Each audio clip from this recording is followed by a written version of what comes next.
વાત આવી છે ઇતિહાસ પર. ગુજરાત યુનિવર્સિટીમાં શૈક્ષણિક સ્વાયત્તાને ખંડિત કરવાની વાત છે.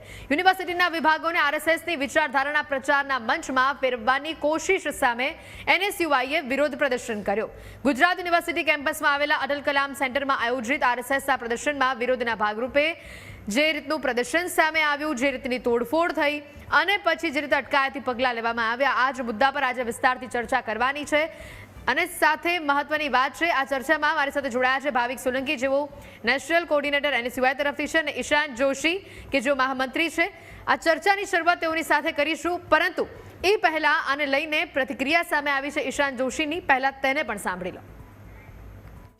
નમસ્કાર, હું ઈશાન જોશી, મહામંત્રી ભારતીય વિચાર મંચ ગુજરાત. આજે 23 ફેબ્રુઆરીના રોજ ગુજરાત યુનિવર્સિટી કેમ્પસમાં એનએસયુઆઈના અસામાજિક, ગુંડા અને તોફાની તત્વો દ્વારા એક સંશોધનના દસ્તાવેજી પુરાવાઓના આધારભૂત પુરાવાઓના આધારે મહાત્મા ગાંધી અને ડૉક્ટર બાબા સાહેબ આંબેડકર જેવા મહાન રાષ્ટ્રપુરુષોએ પોતાના હસ્તાક્ષરથી રાષ્ટ્રીય સ્વયંસેવક સંઘ વિશેના તેમના અનુભવોનું વર્ણન કરનારી એક બાબતો, જે હરિજનની અંદર, કેસરી જેવા પ્રખ્યાત મેગેઝિનો, જે પ્રખ્યાત ન્યૂઝલેટર્સ જે રાષ્ટ્રપુરુષો દ્વારા પ્રકાશિત કરવામાં આવ્યા છે, તેની વાતો સંશોધનના અંતે દસ્તાવેજી પુરાવાઓના આધાર ઉપર રિસર્ચ પેનલ બનાવી અને મૂકવામાં આવી હતી. રાષ્ટ્રીય સ્વયંસેવક સંઘનું શતાબ્દી વર્ષ છે, આપણે જાણીએ છીએ.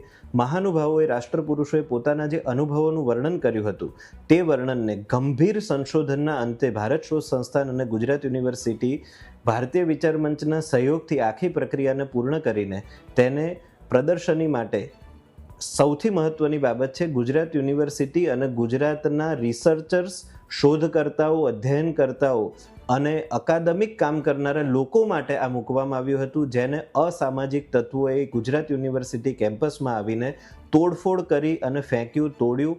આ આખી જ ઘટનાને ભારતીય વિચાર મંચ નિંદનીય રીતે ગંભીરતાપૂર્વક વખોડે છે અને ગુજરાત યુનિવર્સિટી પ્રશાસન સાથે જ ગુજરાત સરકાર અને તમામ કાયદાકીય એજન્સીઓ જે આ વિરુદ્ધ પગલાં ભરવા માટે સક્ષમ છે, તેને અમે વિનમ્ર નિવેદન કરીએ છીએ કે આના વિરુદ્ધ એક યોગ્ય, નિષ્પક્ષ તપાસના અંતે પગલાં ભરવા જોઈએ. સાથે જ ગુજરાત યુનિવર્સિટી અને તમામ પ્રકારના શૈક્ષણિક કેમ્પસની અંદર આ વાત કહો, વિચાર કહો, રજૂઆત કહો, જે કંઈ પણ કહો, ભારતીય વિચાર મંચ તરફથી ઈશાન જોશી આ વાત મૂકી છે. અને પહેલા તો બંનેનું સ્વાગત કરી લઈએ, ઈશાન જોશી અને આપણી સાથે ભાવિકજી જોડાયા છે. ભાવિકજી, રજૂઆત, એમની વાત અને આખો મુદ્દો, જેના પર સ્પષ્ટીકરણ અત્યારે ઈશાનજીએ આપ્યું ને તે બાઇટ પણ આપણે તેઓની સાંભળી. શું કહેશો આપ? ખરેખર વિરોધ કરવો જ હતો તો તોડફોડની આટલી બધી રીતે જે ધીંગાણું કર્યું હતું એની ખરેખર જરૂર હતી? રજૂઆતની વાત હતી તો રજૂઆત તો શાંતિથી પણ થાય. સૌથી પહેલાં તો અત્યારે ગુજરાતમાં ઇતિહાસને મારી મચોડીને બદલવાની વાતો થઈ રહી છે. આ જે પૂજ્ય મહાત્મા ગાંધીજીના હત્યારાઓ અમને શીખવાડશે કે કેવી રીતનું કોઈનું રાજકારણ હતું. આ મહાત્મા ગાંધીજીના હત્યારાઓ અમને શીખવાડશે કે કેમ્પસમાં કેવી રીતે રહેવું. આ જ મહાત્મા ગાંધીના હત્યારાઓ આપણને શીખવાડશે કેવી રીતે ભણવું. જરૂર હતી આપણે ગર્વ હોવો જોઈએ કે ગુજરાતી આપણા દેશના નાયબ વડાપ્રધાન શ્રી સરદાર વલ્લભભાઈ પટેલ સાહેબે આરએસએસ ઉપર બેન મૂક્યો હતો. અને એ જ ગુજરાતી તરીકે હું ગર્વ કરું છું કે સરદાર સાહેબના વાતને હું સમર્થન પણ આપું છું. પરંતુ અત્યારે આરએસએસના લોકો મારી મચોડીને ઇતિહાસને તોડ મરોડ કરવાનો પ્રયત્ન કરી રહ્યા છે, જે આજે પણ નહીં ચાલવામાં આવે, કાલે પણ નહીં ચાલવામાં આવે, આવતીકાલે પણ નહીં થવા દઈએ, ભવિષ્યમાં પણ નહીં થવા દઈએ. જ્યાં જ્યાં આરએસએસના લોકો ખોટી રીતે કાર્યક્રમો કરશે ત્યાં અમારો વિરોધ રહેશે. જે ભાષામાં સમજશે એ ભાષામાં જવાબ આપવામાં આવશે. ઈશાનજી, વાત તમે સાંભળી જ, અને તોડી મજોડીને વાત કરવાની વાત છે, અધૂરી વાત ફેલાવવાની વાત છે. હવે તમારી પ્રતિક્રિયા પણ અમે દર્શકોને સંભળાવી. હવે સ્પષ્ટીકરણની વાત છે. હેતુબેન, પહેલાં તો ન્યૂઝ કેપિટલનો આભાર, આપે આ વિષયને વાચા આપી. તમારો પણ ખૂબ ખૂબ આભાર. મારા એનએસયુઆઈના પણ ભલે વૈચારિક રીતે વિરોધી હોય, પરંતુ ગુજરાતના યુવા હોવાથી ભાવિકભાઈ અમારા મિત્ર જ કહેવાય. એમણે હમણાં પોતાની પ્રતિક્રિયા આપી, પણ મને લાગે છે કે એમને ભારતના સંવિધાનમાં અને ભારતની વ્યવસ્થાઓની અંદર વિશ્વાસ નથી એવું લાગે છે એમની વાતો ઉપરથી. એમણે કીધું કે મહાત્મા ગાંધીજીના હત્યારાઓ. હવે સુપ્રીમ કોર્ટની અંદર કેસના અંતે સ્પષ્ટીકરણ પૂરેપૂરું સુપ્રીમ કોર્ટે સંઘને આ વિષયમાંથી પૂર્ણ રીતે દૂર કર્યો છે. ગાંધીજીના હત્યાની અંદર સંઘનો કોઈ હાથ નથી. આવું સુપ્રીમ કોર્ટના કહેવા છતાં પણ જો ભાવિકભાઈ આટલા યુવા અને આટલા હોનહાર યુવા થઈને આ વાત કરતા હોય તો મને લાગે છે કે એમને સુપ્રીમ કોર્ટની વ્યવસ્થામાં કદાચ માન્ય નહીં રાખતા હોય, કદાચ NSUIમાં એવું શીખવાડ્યું હોય તો ખબર નથી. બીજું એમણે કહ્યું સરદાર વલ્લભભાઈ પટેલે સંઘ ઉપર પ્રતિબંધ મૂક્યો હતો. મારે ખાસ ભાવિકભાઈને કહેવું છે કે જે બધી પેનલો મૂકી હતી ભાવિકભાઈ, એ પેનલને તોડતા પહેલાં કદાચ તમારા અને તમારા બધા બાંધવ મિત્રોએ વાંચ્યું હોત તો કદાચ તમારું કલ્યાણ થવાની શક્યતા એમાંથી રહેતી. જો એ વાંચ્યું હોત તો તમને એની અંદર એકનાથજી રાનડે અને પૂજનીય ગુરુજી આ બંને લોકોના સરદાર વલ્લભભાઈ સાથેના જે પત્ર વ્યવહાર થયા હતા એના નમૂનાઓ આ પેનલની અંદર મૂક્યા હતા. જો એ વાંચતા તો કદાચ સારો લાભ તમને થતો. બીજું વાત એમણે કરી કે ઇતિહાસને તોડ મરોડ કરવાની ભવિષ્યમાં પણ નહીં ચલાવી લઈએ. એક નાનકડી વાત કરું છું, કનૈયાલાલ મુનશી એમની પણ એક પેનલ હતી. જો કદાચ તમે જોયું હતો એના મેં તમને કીધું એમ કલ્યાણ થાત, પણ ખબર નહીં તમે જોયું નહીં કે મુનશીએ ભારતના ઇતિહાસનું પુનર્લેખન કરવા માટેની જરૂરિયાત ભારતને સ્વાધીનતા પ્રાપ્તિ પહેલાં પણ કરી હતી અને એના કારણે એમણે ભારતીય વિદ્યાભવનની સ્થાપના કરી. વિદ્યાભવનની સ્થાપના પછી ભારતીય વિદ્યાભવને ભારતના ઇતિહાસનું પુનર્લેખન ભારતીય દ્રષ્ટિથી કરવાનું સૌથી પહેલું કામ કર્યું. હવે KM મુનશી એ કોંગ્રેસના ખૂબ મોટા વ્યક્તિ જે આપણે બધા જ જાણીએ છીએ, રાષ્ટ્રપુરુષ છે. એમને ખાલી કોંગ્રેસ સાથે ના સાંકળી શકાય, રાષ્ટ્રપુરુષ કહી શકાય. એવા વ્યક્તિએ જો ઇતિહાસનું પુનર્લેખન કર્યું હોય અને એમનો ઇતિહાસ અમે ત્યાં બતાવ્યો હતો, અમે કોઈ સંઘનો ઇતિહાસ અમારો કોઈ અલગ ઇતિહાસ, ભારતીય વિચારમંદનો કોઈ અલગ ઇતિહાસ નથી. ઇતિહાસ એ ભારતનો ઇતિહાસ છે. આ સ્પષ્ટ વાતો મેં 3 એમની જે પ્રતિક્રિયા છે એની સામે આપને કરી છે. મને કદાચ વધારે રસ એમાં પડશે કે ભાવિકભાઈએ શું તોડ્યું એ એમને ખબર પડે, એની પણ આપણે અહીંયા ચર્ચા કરીએ. દર્શક મિત્રોને પણ ખબર પડે કે આ જે તૂટ્યું હતું એ શું હતું. એનાથી પ્રબુદ્ધ લોકોને, સંશોધક મિત્રોને, અધ્યયનકર્તાઓને કેટલો લાભ થવાની શક્યતા હતી એની પણ ચર્ચા થવી જોઈએ બેન. બિલકુલ ભાવિક, મહત્વની વાત છે. ઈશાનજી કહી દો, કારણ કે ભાવિકજી પણ જવાબ માંગી રહ્યા છે અને મહત્વની વાત છે કે આને લઈને તેઓ પણ કંઈ કહેવા માંગે છે. પણ જે રીતનો હંગામો, જે રીતની તોડફોડ, જે રીતનો આખો માહોલ ઊભો કરવામાં આવ્યો, કદાચ અંદરની વાતચીતમાં જો કોઈ સમજફેર થઈ હતી, જો ખરેખર ઇતિહાસને જ નુકસાન પહોંચાડ્યું, તમે ઇતિહાસ તોડી મરોડીને રજૂ કર્યો છે, તો હું તમારી સાથે આવીને વાતચીત પણ કરી શકતી હતી. પણ ખરેખર તમારી સાથે આવી કોઈ વાતચીત થઈ છે પહેલાં તમારે એ જાણવું છે. અને જો નથી થઈ તો પછી વાત આટલી બધી તોડફોડ સુધી કેમ પહોંચી ગઈ?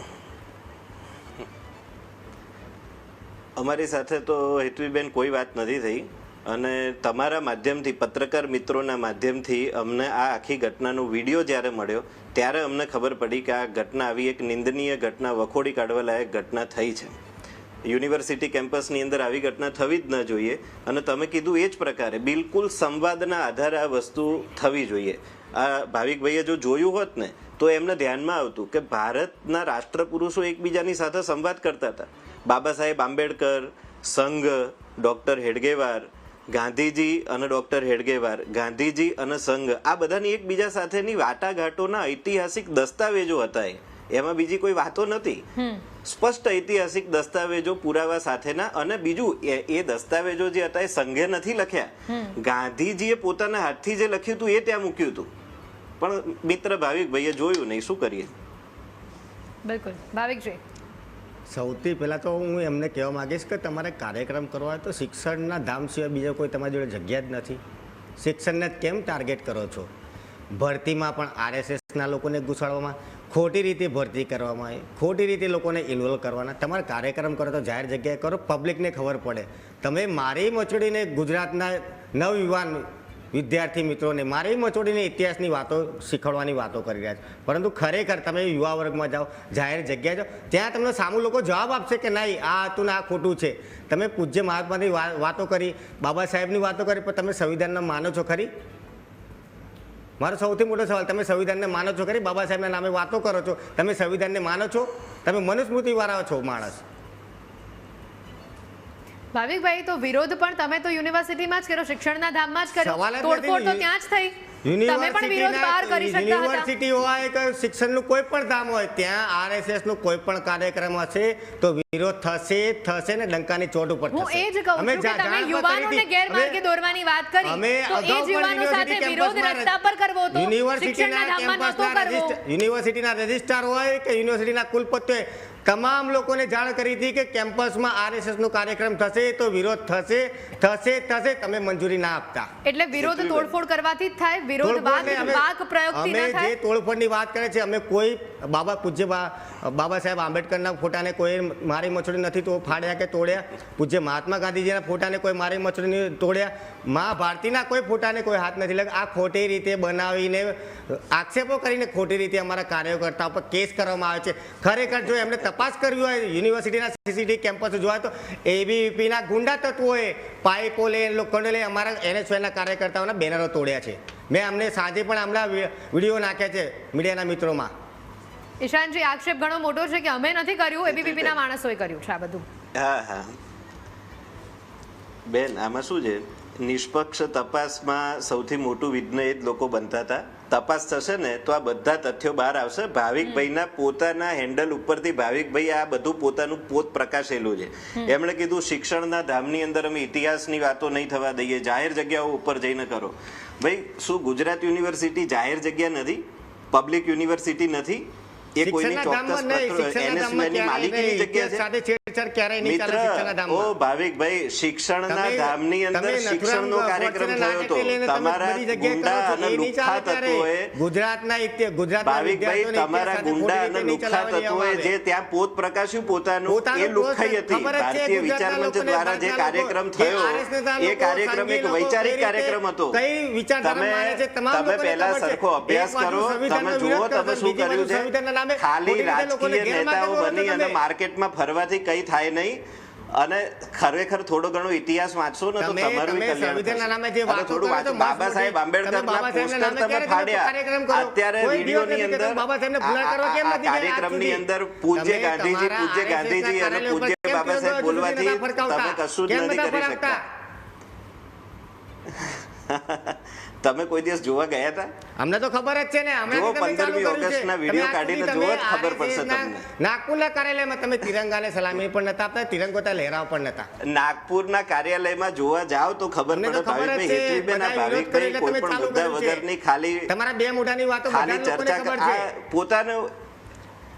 આપણે બેન આ જોયું જ છે AI સમિટની અંદર જે લોકોએ પોતાનું કૃત્ય કર્યું, આખા દેશને શરમજનક સ્થિતિમાં મૂક્યો. કોંગ્રેસના મોટા લોકોએ એમને મૂકી દીધું. બોલવાનું હોય છે. અમારે લોકો સાચી હકીકત જાણવા માંગે છે. તમે ચીનનો રોબર્ટ તમે ભારતના નામે ચડાવવા માંગો છો. સાચી હકીકત જાણવા માંગતા હોય ભાવિકભાઈ, સાચી તમે શું ફાડ્યું છે? દેશમાં ચીનની પ્રોડક્ટ આપણે ઉત્પાદન માટે બતાવી રહ્યા છે કે જો અમે પ્રોડક્ટ ઉત્પાદન કરી રહ્યા, પણ તમે ખરેખર ચીનનો રોબોટ છે એ જોયું હતું પહેલા?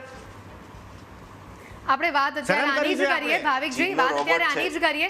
અને મારે તમને એક વાત એ પૂછવી છે કે જે રીતનો હંગામો કે જે રીતનું ધમાલ કે તમે જે પણ કહો, તમે એવું કીધું કે RSS નો કાર્યક્રમ ત્યાં થશે તો વિરોધ થશે પણ અમને પરમિશન ના આપી. તો પહેલા તો આ વાત તમે અહીંયા ખોટી કરી કે પરમિશન નથી તો વિરોધ અંદર શું કામ કરવામાં આવ્યો. બીજી વસ્તુ, અહીં RSS નો પ્રોગ્રામ ત્યાં હતો, પહેલેથી નિર્ધારિત હતો, તો પછી તમે અંદર પ્રોગ્રામમાં શું વાતચીત થાય છે, કેવા પ્રકારના ઇતિહાસની વાતચીત થાય છે, એ જાણ્યા કર્યા વગર તમે વિરોધ કર્યો?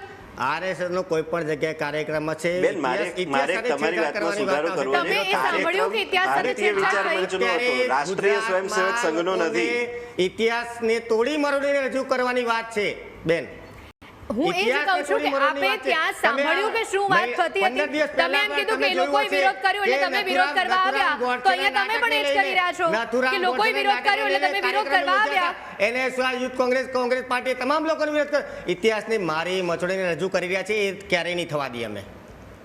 ઈશાનજી, મને લાગે છે અહીંયા મુદ્દો એ છે કે આ ઇતિહાસ કોને જી હા, એટલે ભાવિકભાઈને બિચારાને એ જ ખબર નથી કે ઇતિહાસ કોને કહેવાય. તોડવા મરોડવાની વાતો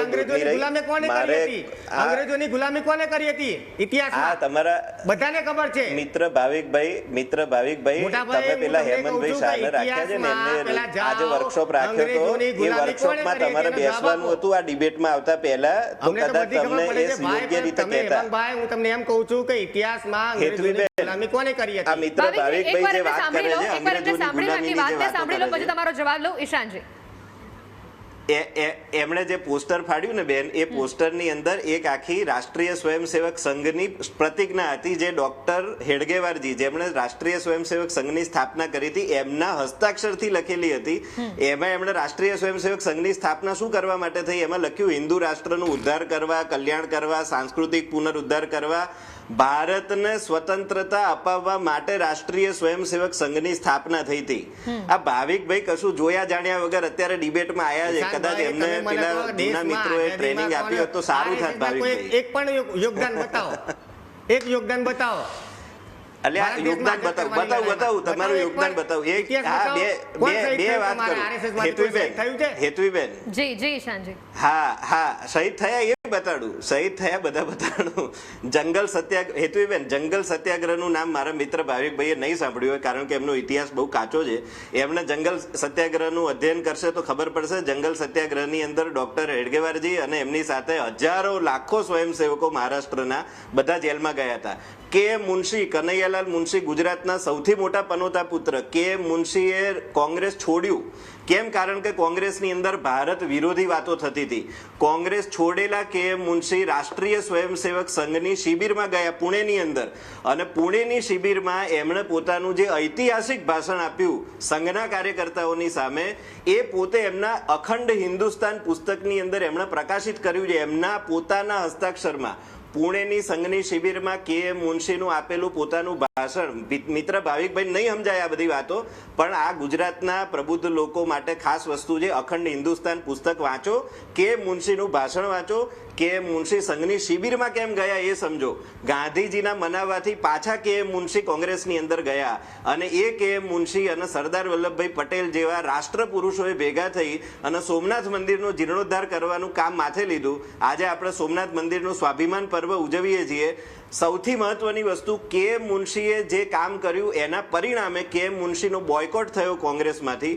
મુનશીના બોયકોટના પરિણામે આજે આપણે જોઈએ છે કે મુનશી, મિત્ર ભાવિકભાઈ નહીં સમજાય, 1957-58 વર્ષે એમણે સ્વતંત્ર પાર્ટીની સ્થાપના કરી હતી, અને કેટલા વર્ષો પૂર્વે અખંડ હિન્દુસ્તાન મુવમેન્ટ બનાવી. ભાવિકભાઈ ઇતિહાસ પહેલા જાણી લો, પછી ખાલી ઇતિહાસને થોડું મરોડો આવા શબ્દો બોલવાથી કઈ ના થાય. ઇતિહાસ જાણવો પડે. એમનો જવાબ સાંભળી લઈએ. અને આ જવાબની સાથે મને ભાવિકજી એક વાત એ પણ કહો કે તમે કીધું કે બાબા સાહેબ આંબેડકરનો, સરદાર સાહેબનો અધૂરો ઇતિહાસ રજૂ કરવામાં આવ્યો. તમે ત્યાં ગયા હતા, ત્યાં કઈ વાત હતી તમને ખબર હતી? જો નથી ખબર તો કયા બેસિસ ઉપર કહેવામાં આવ્યું કે અધૂરો ઇતિહાસ આપવામાં આવ્યો છે? મારો એક સવાલ છે ઈશાનભાઈને, કે તમે સંવિધાનની સારી વાત કરો, હું સન્માન કરું સંવિધાનનું, મારા માટે ગૌરવની વાત છે. પણ સંવિધાનમાં જે વાત છે કે તમે આરએસએસમાં કયા દલિત સમાજમાંથી કોઈને આરએસએસના પ્રચારક બનાવ્યા મેન, કયા આદિવાસી સમાજમાંથી તમે પ્રચારક બનાવ્યા મેન? મને એનો સવાલનો જવાબ જોઈએ. એટલે વાત દુઃખ આ વાતનું છે, અને પછી એના કારણે વિરોધ થઈ રહ્યો છે. આરએસએસ ની ઇતિહાસને મરડ્યું. હેતુબેન, આમાં શું છે, દુખે પેટ અને કૂટે માથું, અને એમાંય પેટ દુખે એ ખબર નથી પડતી પેટ કેમ દુખે છે. એન કેન પ્રકારે ગુજરાતના જે પ્રશ્નો છે મેન, અત્યારે યુવાનોને રોજગારીનો પ્રશ્ન હોય, વિદ્યાર્થીઓને શાળાને ફીનો પ્રશ્ન હોય, કોલેજો બેફામ મનમાની કરી રહી છે, અત્યારે જ્યાં જુઓ ત્યાં ડ્રગ્સના મુદ્દા, આ બધા મુદ્દાને ડાયવર્ટ કરવા આરએસએસ એન કેન પ્રકારે મુદ્દાઓને ડાયવર્ટ કરવા કાર્યક્રમો કરી. અત્યારે આપણે મુદ્દો ડાયવર્ટ ના કરી, જે મુદ્દો છે, જે વિરોધ કરવામાં આવ્યો, જે તોડફોડ કરવામાં આવી, આપણે એના ઉપર જ રહીએ. મને એમ કહો કે સરદાર સાહેબનું, બાબા સાહેબ આંબેડકરનો અધૂરો ઇતિહાસ મૂકવામાં આવ્યો. આ જ વાતને લઈને સતત વિરોધ, સતત મીડિયા સમક્ષ ટીકા ટિપ્પણી. તમે ત્યાં સાંભળ્યું કે કઈ વાત થઈ, કઈ વાતના બેઝિસ ઉપર આ એલિગેશન લગાવવામાં આવ્યું કે અહીંયા આ અધૂરો ઇતિહાસ રજૂ કરવામાં આવ્યો હોય? જે સરદાર સાહેબ એના વિરોધી હોય, બાબા સાહેબ એના વિરોધી, એના ખાલી ફોટા જ લગાડવાના, બાકી આરએસએસ ની વાતો કરવાની, એ કેટલું શક્ય છે? ઈશાનજી, સરદાર સાહેબ અને બાબા સાહેબ બંને વિરોધી હતા આરએસએસ ના, એવું ભાવિકભાઈનું કહેવું છે. મને આનો જવાબ આપો ના ઈશાનજી, મને આનો જવાબ આપો. ભાવિકભાઈએ જે 4 એલિગેશન લગાડ્યા, ચારેયના જવાબ આપું. પહેલા વાત કરીએ આપણે ડોક્ટર બાબા સાહેબ આંબેડકરની, જેઓ આ દેશના પનોતા પુત્ર, રાષ્ટ્ર પુરુષ છે, જેમને સંવિધાનની પાયાની વાત કરી છે, મુદ્દાની વાતો જેમણે કરી છે, એમની વાત કરીએ. ભાવિકભાઈ ઇતિહાસ જાણતા નથી, એટલે એમને મારે થોડા આના ઉપર પ્રકાશ પાડવો છે. 1940નું વર્ષ હતું ભાવિકભાઈ, અને આપણા ડોક્ટર બાબા સાહેબ આંબેડકરજી એ મહારાષ્ટ્રના કરાડ નામની એક જગ્યા ઉપર મ્યુનિસિપાલિટીના પોતાના એક કાર્યક્રમમાં ગયા હતા. કરાડ ગામમાં મ્યુનિસિપાલિટી દ્વારા એમનું ત્યાં સન્માનિત કરવામાં આવ્યું હતું, અને દિવસ હતો 2 જાન્યુઆરી 1940. 2 જાન્યુઆરી 1940ના કરાડના કાર્યક્રમમાં ભાગ લીધા પછી હેતવીબેન બાબા સાહેબ પોતે ગયા હતા રાષ્ટ્રીય સ્વયંસેવક સંઘની એક શાખામાં. ત્યાં શાખાની એમણે મુલાકાત લીધી અને શાખાની મુલાકાત પછી એમણે શાખામાં પોતાનું ભાષણ આપ્યું. એમણે પોતાના ભાષણમાં જે શબ્દો ટાંક્યા હતા એ શબ્દો, હવે આ મારા શબ્દો નથી, હું નથી કહી રહ્યો, જેને આપણે ભારતના સૌથી મોટા રાષ્ટ્ર પુરુષોમાંના એક ગણીએ છીએ એવા લોકમાન્ય ટિળક જે કેસરી મેગેઝિનના સંસ્થાપક હતા, એ કેસરી મેગેઝિનની 9મી જાન્યુઆરી 1940ની આવૃત્તિમાં કેસરી મેગેઝિન એવું લખે છે, બાબા સાહેબ આંબેડકર જે બોલ્યા હતા એ વિષયમાં એમણે એવું કીધું કે રાષ્ટ્રીય સ્વયંસેવક સંઘની કેટલીક વાતો એવી છે જે વાતોમાં મને અને રાષ્ટ્રીય સ્વયંસેવક સંઘને એકબીજાથી મતભેદ હોઈ શકે છે, પણ તેમ છતાં જ્યારે પણ હું રાષ્ટ્રીય સ્વયંસેવક સંઘની શાખામાં આવું છું ત્યારે મને આત્મીયતાનો અનુભવ થાય છે. બાબા સાહેબ આંબેડકર જે વિષયને લઈને ભાવિકભાઈ આખી જિંદગી ચાલ્યા એમના જીવનમાં, સમરસતાનો વિષય, એ સમરસતાના વિષયમાં ડૉક્ટર બાબા સાહેબ આંબેડકરે રાષ્ટ્રીય સ્વયંસેવક સંઘના વખાણ કર્યા. સંઘની કોઈ દિવસ શાખામાં આવો, સંઘમાં આવો, સંઘમાં કોઈ દલિત પ્રચારક નથી, સંઘમાં કોઈ બ્રાહ્મણ પ્રચારક નથી, સંઘમાં દરેક હિન્દુ પ્રચારક છે. સંઘમાં અમે બ્રાહ્મણ દલિત કોણ છે એવું કોઈ દિવસ જાણતા નથી. અમારે ત્યાં સંઘમાં જે આવે છે બધા હિન્દુ મિત્રો છે, હિન્દુ બનીને સંઘમાં આવે છે. કોઈ મુસ્લિમ પણ હોઈ શકે, કોઈ પોતપોતાની જગ્યાએ પોતપોતાના સમાજના વ્યક્તિ પણ હોઈ શકે. બીજી વાત એમણે કરી સરદાર વલ્લભભાઈ પટેલની, હેતવીબેન, સરદાર વલ્લભભાઈ પટેલના 2 પોસ્ટર આ ભાઈઓએ ફાડી નાખ્યા ભેગા થઈને. એ પોસ્ટર જો એમણે વાંચ્યા હોત, એક સૌથી મહત્વનો મુદ્દો હતો, આપણે બધા જ જાણીએ છીએ ઇતિહાસની અંદર, કાશ્મીરના ભારતીય સંઘમાં વિલીનીકરણનો. કાશ્મીરના ભારતીય સંઘના વિલીનીકરણ માટે આજે પણ હયાત પત્ર, સરદાર વલ્લભભાઈ પટેલનો હયાત પત્ર રાષ્ટ્રીય સ્વયંસેવક સંઘના તત્કાલીન સરસંઘચાલક પૂજનીય ગુરુજીને લખેલો. પૂજનીય ગુરુજી મહારાજાને મળવા માટે કાશ્મીર ગયા, મહારાજાને મળીને આવ્યા, એમણે સરદાર વલ્લભભાઈ પટેલને પત્ર લખ્યો. સરદાર વલ્લભભાઈ પટેલ અને પૂજનીય ગુરુજી આ બંનેનો એકબીજા સાથેનો પત્ર વ્યવહાર, ઐતિહાસિક દસ્તાવેજ, પુરાવાઓ આજે પણ આ બધી વસ્તુ યુનિવર્સિટીમાં કરવાનું કારણ હતું, કારણ કે આ શૈક્ષણિક દસ્તાવેજો છે. આ માર્કેટમાં, બજારમાં શાકભાજી લેવાનો ધંધો નતો ભાવિકભાઈ કે એના માટે શાકભાજીના માર્કેટમાં જઈને અમે યુવાઓ માટેનો કાર્યક્રમ કરીએ. બિલકુલ ખબર ના પડતી હોય ને તો આ વિષયમાં પડવું જ ના જોઈએ, કારણ કે એનએસયુ આ બેન આ લોકોને કશું શીખવાડતી નથી કરતા. શિક્ષણની ગોર ખોદાઈ ગઈ. ભણવા જાવ તો ખબર પડે ને શિક્ષણ ક્યાં પહોંચ્યું છે, ભણવા ધંધો કરવા જાવ તો ખબર પડે ને ઇકોનોમી ક્યાં પહોંચી છે. ગુજરાતમાં જે પ્રાઇવેટ યુનિવર્સિટી ચાલે છે, તમારી સરકારમાં જે બેફામ રીતે વેપાર ચાલી રહ્યો છે ડિગ્રીઓ ચાલુ કર્યું, એની વાત કરો ને તમે. ખાલી સરકારી યુનિવર્સિટીમાં કેમ વારે મારા મિત્ર ભાવિકભાઈ ઉઠી જાય છે, કારણ કે ભાવિકભાઈ પાસે વિષયના મુદ્દા જ નથી. અરે એમાં જો છે જ ને ભાઈ, તમે વાત કરો શિક્ષણની વાત કરો. તમે શિક્ષણમાં કયું યોગદાન આપ્યું, સરકારી શિક્ષકો માટે કયું શિક્ષણની તો વાત કરીએ છીએ ભાવિકભાઈ. તમે જે પેનલો તોડી એની વાત કરીએ છીએ, તમે જે કર્યું યુનિવર્સિટીમાં એની વાત આપણે કરીએ છીએ. કરો તમે, સારી વાત છે ને, કામ કરતા સારા શિક્ષકોની નિમણૂક આવે એમાં અમે રાજી છીએ, પણ તમે નિમણૂક માટે અરજી તો કરો. હેતવીબેન, મિત્ર ભાવિકભાઈને મારે એક વસ્તુ પૂછવી છે. આની નિષ્પક્ષ તપાસ માટે ભાવિકભાઈ અને જે તત્વો ત્યાં અસામાજિક હતા એ બધા લોકો સરકારને, કાયદાને, યુનિવર્સિટી પ્રશાસનને બધાને સાથ આપવા માટે તૈયાર છે કે નહીં એ તમે અહીંયા આ લોકો જોડે કન્ફર્મ કરો, કારણ કે આ બધા ક્યારે ક્યાં ભાગી જાય એની કોઈ ગેરંટી વોરંટી હોતી જ નથી. ભાઈ અમે તો કાયદાને તમામ લોકોને સહયોગ આપવા તૈયાર છે, પરંતુ તપાસ એક બાજુ ના હોવી જોઈએ, નિષ્પક્ષ હોવી જોઈએ. બિલકુલ બંને બાજુ હોવું જોઈએ. અને ભાગનારા લોકો જે અંગ્રેજો જોડે ભાગનારા લોકો છે અમારી વાત સાંભળો ઋતુબેન, ફરિયાદ અમારા પર થઈ છે દાખલ. અમારા જે પણ કાર્યકર્તાઓ છે તે પોલીસ સમક્ષ હાજર પણ થવાના છે અને જે પણ માહિતી એમને જોઈતી હોય એ પણ આપવાની. બીજી બાજુ અમે વિડીયો અને ફોટો આજે અપલોડ કર્યા છે કે જેને સીસીટીવી ફૂટેજ સાથે છેડછાડ કરી છે એના પર કેમ કાર્યવાહી નથી થઈ રહી. મારો પ્રશ્ન છે, બંને બાજુ તપાસ હોય છે, નિષ્પક્ષ હોય છે. એક બાજુ કેમ કાર્યવાહી, ભાવિકભાઈ એક બાજુ કેમ કાર્યવાહી, બીજી બાજુ કેમ નહીં? કરીને એ તોડફોડની લાઈવ વિડિયો માર્કેટમાં આવ્યા હતા, એમાં કોઈ ચેડા થોડા કર્યા હોય. બીજી બાજુ તમારા બધા કાર્યકર્તાઓ પેનલ ઉઠાઈને અટલ કલામ કેમ્પસમાંથી બહાર લઈ ગયા, એને ફાડ્યા અને તમને બધાને પોલીસ આવી, પોલીસ તમને બધાને ટીંગાટોળી કરીને અંદર લઈ ગયા. હું ઈશાનભાઈ તમને પૂછવા માંગુ છું, ગઈકાલ રાત્રે સીસીટીવી સામે જે થયું છે હસ્તક્ષેપ, જેને તોડ્યા છે સીસીટીવી, એની સામે કાર્યવાહી થવી જોઈએ કે ના થવી જોઈએ? સ્પષ્ટ વસ્તુ છે, જેટલા લોકોએ જે ખોટું કર્યું છે એ બધા લોકો વિરુદ્ધ નિષ્પક્ષ તપાસ થવી જોઈએ. તો અમારા આવી કાર્યકર્તાઓ પણ ભારતીય કેમ એફઆઈઆર દાખલ વિચારમંચ કરવામાં માગણી આવી? કરે બીજી બાજુ કેમ એફઆઈઆર દાખલ ના થઈ? બધા વિરુદ્ધ. બીજી થવી જોઈએ કે ના થવી જોઈએ? તમારા બીજી કાર્યકર્તાઓએ જે જેને- ધંધો કર્યો તો જેને એના CCTV વિડીયો પહેલા તોડ્યા છે, માર્કેટમાં આવ્યા, જેને એટલા માટે એમના વિરુદ્ધ છેડછાડ FIR કરી થઈ. છે, એના પર અને કાર્યવાહી થવી બીજું, જોઈએ કે ના થવી તમે જે જોઈએ? ધંધો એફઆઈઆર કર્યો કાર્યવાહી એના થવી પર જોઈએ, સમજ્યા કે પણ તમે અત્યારે તો મોટું જેને આક્રમણ તોડફોડ કર્યું. કરી છે, જેને નુકસાન પહોંચાડ્યું છે, એના વિરુદ્ધ એફઆઈઆર થઈ છે. જો CCTV સામે આવશે નહીં, સામે અમે- આવશે કે અમે અરજી સીસીટીવીમાં આપી છે. હું એ જ કહું છું કે જે વિડીયો થયા છે એના પર કેમ કાર્યવાહી થઈ હું એ જ નથી? કહું છું, તમે જે નિષ્પક્ષ તપાસની માંગ કરી રહ્યા છો, એ તપાસમાં જો બેન. સામે આવ્યું કે સીસીટીવીમાં કોઈ પણ વ્યક્તિએ છેડછાડ કરી છે, તો ત્યારે બધા પણ કાર્યવાહી બધું થશે. થશે. થોડુંક રોકાવો તો ખરી. ક્યારે પણ અમારા કાર્યકર્તાની વાત આવે તાત્કાલિક તમારા FIR કરવાની. કાર્યકરો તોડફોડ કરી, એને આજ RSS ના કાર્યકરો તોડફોડ કરી હોત તો એમના એક વાત વિરુદ્ધ કહું, એક વાત એફઆઈઆર થઈ હોત. યુનિવર્સિટીમાં કેમ કોઈ ચારે CCTV છે? આખા કેમ્પસમાં ભાવિકભાઈ, CCTV છે. FIR રાત્રે થઈ, FIR રાત્રે રાત્રે થઈ. થઈ તો આ સાંભળો, 24 કલાક FIR ત્યાં રાત્રે થઈ. CCTV તમે જે ફૂટેજ ધંધો આવી કર્યો ગયા તો એ હોય, બપોર જો પહેલાનો કાર્યવાહી હતો. કરવી જોઈએ, આ બંને યુનિવર્સિટીના વચ્ચેની રજિસ્ટ્રારને અંદર કે કેટલું કુલપતિને અંતર તો હતું. અને તાત્કાલિક ધોરણે FIR આ ત્યારે કાર્યવાહી થઈ થાય જ્યારે અને CCTV ફૂટેજ પણ રાષ્ટ્રવાદી મળે. લોકોએ પરંતુ ભેગા કેમ થઈને નથી આ કરતા? ઘટનાની અંદર એમને ઇન્ટરવેન્શન ઉપરથી દબાણ કર્યું, આપવામાં આવ્યું છે. ઇન્ટરવેન્શન કર્યું. યુનિવર્સિટી પ્રશાસન આ ઘટનાની નિષ્પક્ષ તપાસ કરવા માટે રેડી હતું. મારી વાઇસ ચાન્સેલર મેડમ સાથે પણ વાત થઈ, હેતુબેન. વાઇસ ચાન્સેલર મેડમ પોતે યુનિવર્સિટી કેમ્પસમાં હાજર નહોતા, એ બહાર છે બિહારની અંદર ત્યાંના રાજભવનમાં એમનો આજે કાર્યક્રમ હતો, એ મુદ્દા ઉપર એ ત્યાં હતા. મેં એમને ફોન ઉપર વાત કરી, એમણે મને ફોન ઉપર પૂરેપૂરી બાંયધરી આપી કે આની એક યોગ્ય અને નિષ્પક્ષ તપાસ કરવામાં આવશે. મને વાઇસ ચાન્સેલર મેડમ, રજિસ્ટ્રાર સાહેબ અને યુનિવર્સિટીના તમામ પ્રશાસનના સદસ્યો ઉપર વિશ્વાસ છે, પોલીસ ઉપર વિશ્વાસ છે, સરકાર ઉપર વિશ્વાસ છે. ભાવિકભાઈને ખબર નહીં કેમ વિશ્વાસ નથી. સંવિધાન ઉપર વિશ્વાસ હોય તો સંવિધાન ઉપર વિશ્વાસ છે. બિલકુલ, બિલકુલ. ઈશાનજી, ભાવિકજી, માફ કરજો, આપને અટકાવી રહી છું. બિલકુલ. સિસ્ટમ ઉપર વિશ્વાસ નથી. જી, અમને જી, સંવિધાનના જી, બિલકુલ, માનનારા ભાવિકજી, લોકો આપણી પાસે સમયનો અભાવ છે, આપને અટકાવવા પડી રહ્યા છે, માફ કરશો મને. હાલ આ બંને જણા ચર્ચામાં જોડાયા, આપનો ખૂબ ખૂબ આભાર.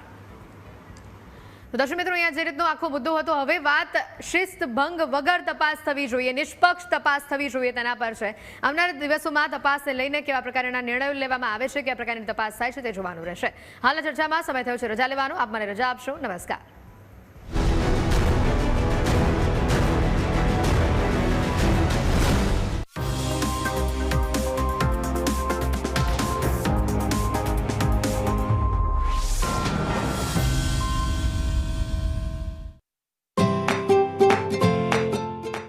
કિચન મેજિકમાં આજે ઇન્સ્ટન્ટ મેંદુવડા બન્યા હતા અને આ બનાવવા ખૂબ ઇઝી છે કે લેફ્ટ ઓવર રાઈસ પડ્યા હોય એમાં તમારે જેટલા પણ વેજીટેબલ્સ એડ કરવા હોય એ એડ કરી અને તરત જ તમે એને મેંદુવડાનો શેપ આપી અને શેલો ફ્રાય કરો છો. એ બનાવવા માટેના ડૂઝ અને ડોન્ટ્સ અહીંયા ખાસ નોટ કરી લો કે જ્યારે આ મેંદુવડા આપણે બનાવીએ છીએ ત્યારે ડૂઝમાં એક વાત ધ્યાનમાં રાખવાની છે કે આને શેલો ફ્રાય જ કરીએ છીએ. શેલો ફ્રાય એટલા માટે કરીએ છીએ કે જો એને ડીપ ફ્રાય કરીશું તો એની જે હેલ્ધી રેસિપીની એક ટેગ લાગેલો છે એના પર એ હટી જશે. એટલે શેલો ફ્રાય આને ખાસ કરવું. અને ડોન્ટ્સમાં એક વાત ધ્યાનમાં રાખવાની છે કે અહીંયા જ્યારે આપણે બેટર બનાવીએ છીએ ત્યારે એમાં પાણી એડ આપણે બિલકુલ નથી કરતા.